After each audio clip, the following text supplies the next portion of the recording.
What is the difference between Suboxone and Naloxone?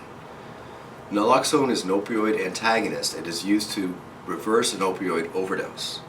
Suboxone is an opioid replacement therapy. It is a combination drug that has both naloxone in it, but also an opioid agonist called buprenorphine, which is a long-acting opioid agonist. The idea is that this part of the drug helps to relax the person so they're not going through opioid withdrawal, and at the same time it helps prevent them from overdosing with the associated naloxone in it.